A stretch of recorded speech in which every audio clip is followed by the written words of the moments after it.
पतर की गे खाइले मगहिया पान जल्दी हो जाइमी जवान। छौड़ी पतर की गे खाइले मगहिया पान जल्दी हो जाइमी जवान। छौड़ा पतर गारे किया के मगहिया पान कूटा देवियो खरिया में धान।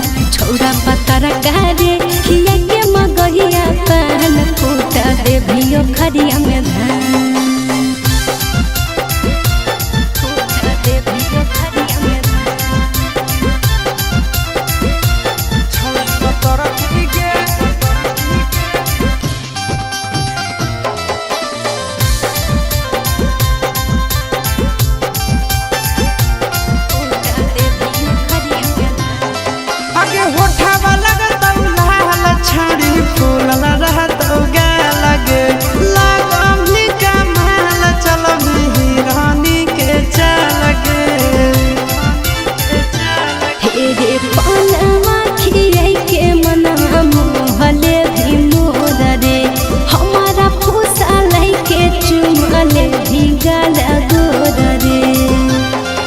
पतर की गे खाइले मगहिया पान जल्दी हो जाइमी जवान।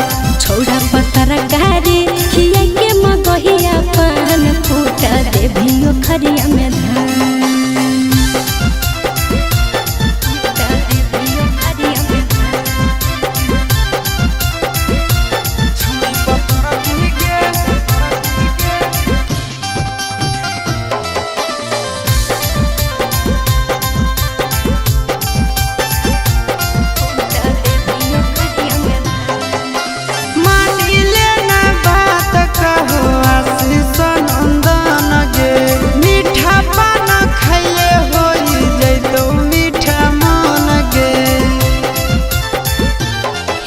मीठा पान कही के खिलाई देवी जरा डारे चिंटू राजा मजा ले भी तो मरदा रे।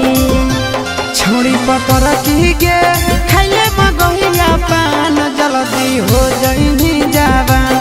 छौड़ा पतर गारे किया के मगहिया पान कूटा देवियो खरिया में